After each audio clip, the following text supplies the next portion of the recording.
meeshaanu ka hadlaynaa waa guddigii 330 ahaa dadka waxgaradka iyo garaadka iyo laga qabtay 6 bisha shirkii la isugu yimi waxaan la hadlaynaa mujtamaca iyo dadkeena ku nool daafaha adduunka magaalada Laascaanood iyo gobolada kale iyo caalamka oo dhan waxaanu nahay guddigii hawsha loo xil saaray waxaanu u maqannahay oo ku jirnaa taladii nolosha iyo wixii dadka danta u ahaa baa lagu jiraa hawluhu si wacan bay u socdaan idinkaan idin maqannahay waxaa lagu jiraa talo naafaca oo dadka anfacda baa la wadaa taladaas inaan la xumaynin oo magaaladana dee la dhibaataynin iyo dadka oo wixii isku dhac iyo dhibaato keenaya la ilaaliyo wixii kacdoonada iyo waxyaabaha laga qorayo ama Facebook ama meelo kale oo qoraalana laynaga ilaaliyo saasaanu codsanaynaa taas waxaan leenahay shacabka iyo dadka walaalaha beelaha goboladan dega dhulbaante iyo fiqashini iyo gabooye iyo cidii kale deegaanka la joogta iyo deegaamada ay ka tirsan yihiin waxaan gaarsiinaynaa in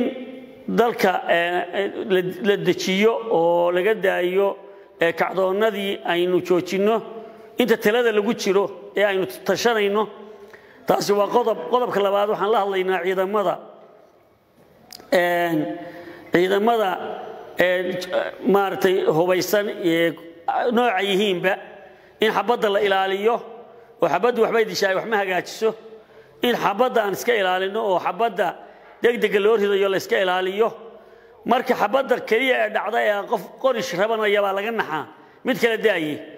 marka iyadana ciidamada waxaan ku waarinaynaa falkii xalay dhacay dad baa ku dhaawacmay dadkii ku dhaawacmay waanu u ducaynaynaa ilaahay subxaanahu wa ta'aala inuu caafiyo oo maartay waxyeeladii gaadhay ilaahay uu ka caafiyo ayaanu ilaahay uga baryaynaa kuwii xabadaha riday waxaan leenahay iyo ciidanka hubaysan kuwa deegaanka u dhashay iyo kuwii kaleba in xabadda magaalada laga daayo dadka haddayba dhacdo dad dhalinyaro ah oo khalad galay oo khalad ku kacay in la dul qaato oo xabadda markiiba aan lagula soo ordayo la joojiyo waayo xabaddu waxbay xumaynaysaa waxbay hagaajin mayso waa loo maqan yahay oo taladii baa loo fadhiyaa wixii masiirka ahaa ay ku noolaan lahaayeen baa la wadaa yay taladaa xumaynin dadka ciidamada hubaysan waxaan oran lahayn dul qaata oo xabadaha aad furaysaan markiiba joojiya dadkaas asaasaan ugu ducaynaa dhibaato gaadhay maanta halkan waxaa isku yimid guddidii 330 ahayd loo qabtay maalintay ahayd bishii 6 garaa jaamac garaa Ismaaciil iyo waxgaradka gobolka SSC ama Laascaanood ay qabteen baa halka isugu timid guddidaasi fayskii hore qodobadii aad soo saarteen haddaad tihiin gobolada SSC waad maqasheen haddana fayskii labaad bay u fadhidaa adduunyadana waxaa la talado adaa ku nool iyada kuma noola taladii aad noo dhiibteen baanu ku fadhinaa iyadii baanu gorfaynanaa anagu halkii baanu inii fadhinaa adduunyadu talay ku socotaa ummaddu ismaqal bay leedahay talada dhulka ha la dhigo haddaad digteen hana loo daayo waxaanu kaliya u baahannahay ciddii tala haysa ee masiiriga gobolada SSC haysaay iyadu ha soo dhiibato tala waa u baahannahay waayo haddaan ummaddu talada aysan dhulka dhigin waxba uma hagaagaan masiirkeennaa lumaya taladeennaa lumaysa waxaanu leenahay gabdhaha wiilasha dhalinyarada iyo cidda kale la shaqaysaaba war waynii ducaynaynaa hawsha dhulka dhiga oo talaan u baahannahay masiirka ummaddaanu u baahannahay taasaan leeyahay talabaan waxaa leeyahay qolada ciidamada ee deegaanka u dhalatay warinina ilaahay ka baqa dadku waa dadkiinii waa ehelkiinii ummadda xabadda ka daaya oo ummadda u tura oo naftiina u tura oo qaradiina u tura oo idinkana waxa idinka baahan yahay ubadkiisu taladay ku noolaan lahaayeen inaad ummadda kula dhaqantaan Laascaanood sida laga warqabo ama qiyaastii ama estimationkii la sameeyay boqolkiiba 60 waa laga qaxay afartan baa soo hadhay aan xasiloonayn sidaa loo sheegay baan ka qabaa oo guddida iyo odayaashu ay uga hadleen laakiin dadka qaxay dhibaato baaxad la ku dhacday waa laga warhayaa dhibaato baaxad leh baa ku dhacday oo caruur iyo dumar bay u badnaayeen iyo waayeel la qixiyay bay u badnaayeen dhulkii ay tageenna dhul soo dhaweeyay ma uu aha qof waliba goohoygiisa iyo beedkiisa markuu ka qaxay oo biyo iyo baad la'aan ku dhacay oo gabaad la'aan ku dhacay oo hooy la'aan ku dhacay oo wax waliba ay ku dhaceen waa uu dhibtooday maantana wuxuu ku sugan yahay xaalad aan wacnayn hay'adaha khayriga ah iyo kuwa caalamiga ah waxaan ka codsanaynaa shirku wuxuu ka codsanayaa guddida 33 ah ee deegaanku waxay ka codsanaysaa oo cod buuxa ku soo jeedinaysaa in dadka gargaar lala soo gaaro gaalo iyo islaam wixii wax ka qaban kara arinta inay wax ka qabtaan iyada oo si toos ah loo soo gaarsiinayo aan cidna loo marayn in dadka lala soo gaaro waxtar hooy gabaad biyo daawo baad wax allaale wixii lagu caawin karaaba waxbay tarayaan ama ha yaraadeen ama ha badnaadeen waxaan rabnaa halkan sidii gudoomiyaha guddigu uu sheegay maanta baaqayagan wuxuu ku saabsan yahay amniga waxaan leenahay dadweynaha marka ugu horeysa gobolka Sool jooga oo dhalinyarada iyo haweenka ah inay isdejiyaan oo aan rabshadaha lagu degdegin oo la sameyn wax rabshada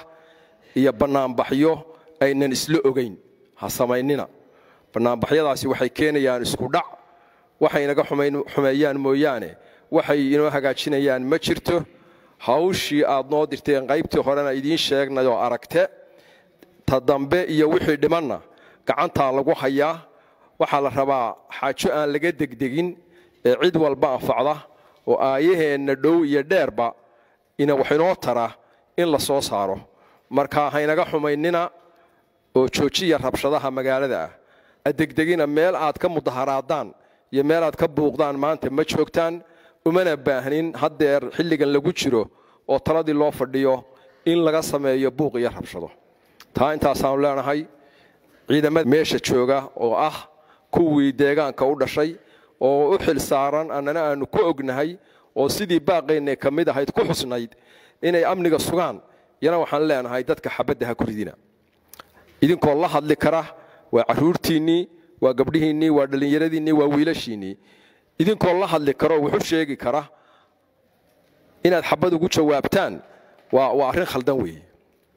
waad garanaysaan halkaa maanta hadalka iyo dhibaatada waxa geystay xabad lagu dhuftay qof aan waxba geysan lagu dhuftay banaan iska marayo mudaharaadaya waxaan leenahay xabadda joojiya dadkeena inaynu islayno oo laynana waataynu ka cararayno oo maanta dhibka inta leeginoo geystay inta waxaan raacinayaa magaalada qaxiyay ayaamahan waa ka yar yahay waxaan leenahay dadka wixii tagayna ha soo noqdeen waxa joogaana ha istajiyeen hal la joojiyo qaxa iyo geediga hal la joojiyo xaajada aan isku wada sinno magaalada ha cidlaynina waa magaaladiinii weeye ha cidlaynina magaalada hal la joogo iskuuladii baa xidhan malcaamadihii baa xidhan caruurihii baa dhirta hoosteeda hoganaya tuulooyinkii baa buuxsamay wax alla waxa dadkaas oo hadeer la oran karo dhibaato ah oo ka maqani ma jirto qofkii qaxay